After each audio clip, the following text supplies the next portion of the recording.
Hello, my name is Guillermo, and this is my wife, Azanet.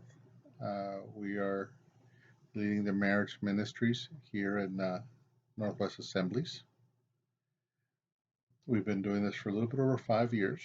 Um, we believe God called us to try to help marriages stay together and be fruitful and be successful in the ways of God and in the families. We've been blessed with over 20 years of marriage, 22 to be exact. And we are here to hopefully give a little bit of guidance and some advice on what to do with right now with the new changes in our lives.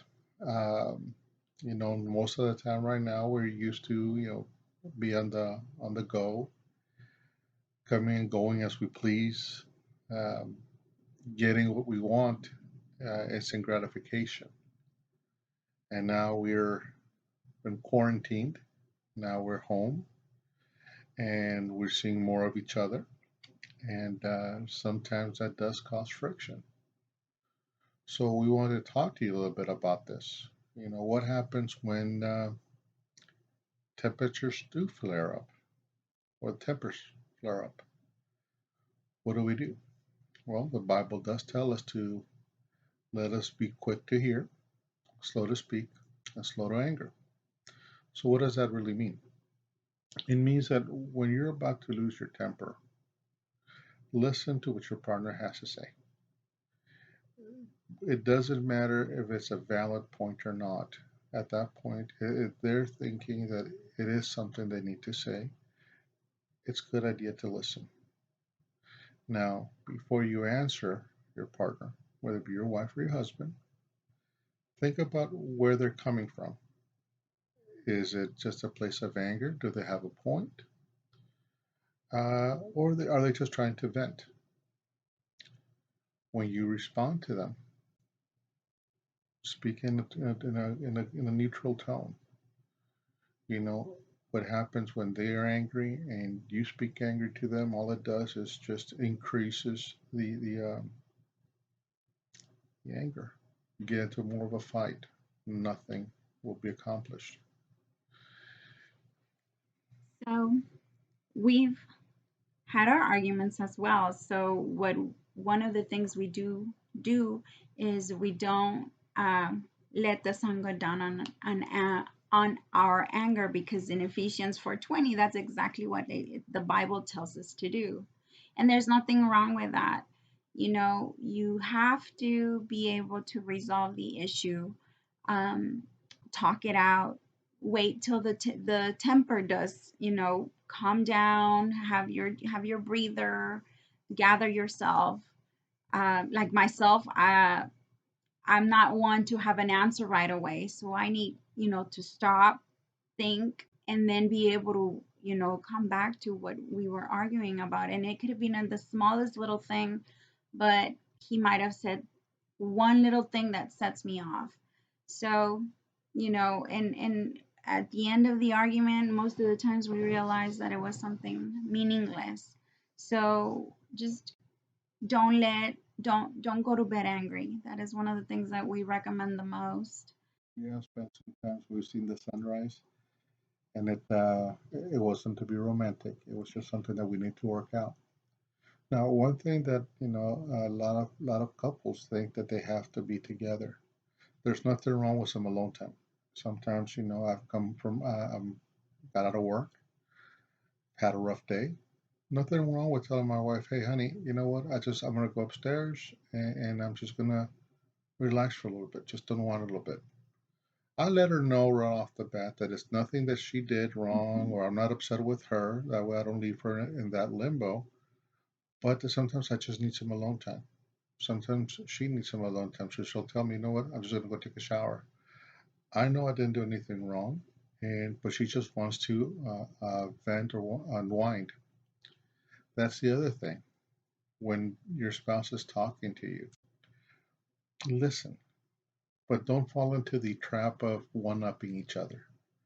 Sometimes she'll tell me about a bad day she had with a client or a patient, And of course, I had another one that I feel like can top that one. But you know what? It's her day. It's her moment. Let her speak. Let her have her day. Let her be able to vent. Guys, also, don't try to fix it. Sometimes all they want you to do is listen. They don't need you to give them the solution. They don't you don't need to tell them how you would have handled it. It's just a matter of saying, hey, you know what? You're right. Listen, don't fix it. Don't one up it. Okay, so now we've resolved our situation. We're calmed down. Now that you're ready to spend some time together, what do? It doesn't mean you have to go out, especially now that we can go out. You don't have to go spend a ton of money. We can rearrange the furniture in our living room, have a picnic, make sandwiches, nothing difficult, and sit on the floor and just talk to each other. Think about it as in your own little date in your living room. What else do you think? Spend some time together. One thing that, especially when I start getting upset, that I start thinking about the time we met. What made me fall in love with her? You start thinking about that. You can't help but smile. You start thinking about what you did to try to impress her. I mean, I know I did some silly things back then to try to impress her. I remember trying to sing in the rain. Almost died of pneumonia a few days later, but she was in choir and I tried to impress. So it sounded like a dying chicken probably.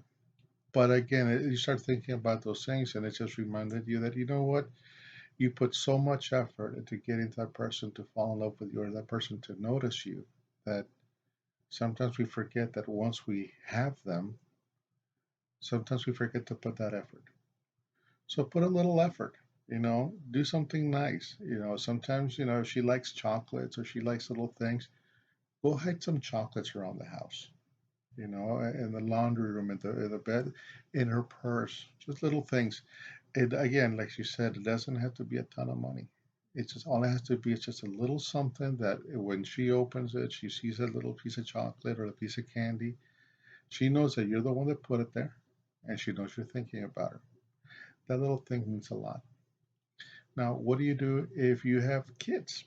Mhm. Well, that's also another challenge right there in itself because kids can drive you bananas very, very quickly. So what do? You're all cooped up in the house. So you know what? Make a day out of it. Enjoy it. Pick out a movie. Again, just because you're watching a movie doesn't mean everybody sits on the couch and be quiet and listen. Again, move the furniture around. Throw yourself on the floor. Pretend you're on the beach. Pretend you're outside. Make a fort. When was the last time you all made a fort in the house? Do things like that. It does again. It doesn't.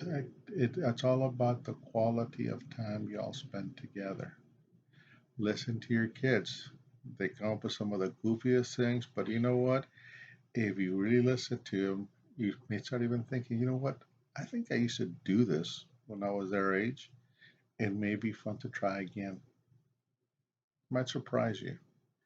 So again, right now, because of the times that we're going right now, the quarantine, everything that's going on, maybe it's a good time. It's a blessing to make new memories with your spouse, with new memories with your children. Maybe even pick up around the house a little bit, do a little spring cleaning together. But overall, like I said, enjoy the time, enjoy the peace, enjoy each other. And if everything else, God bless you all.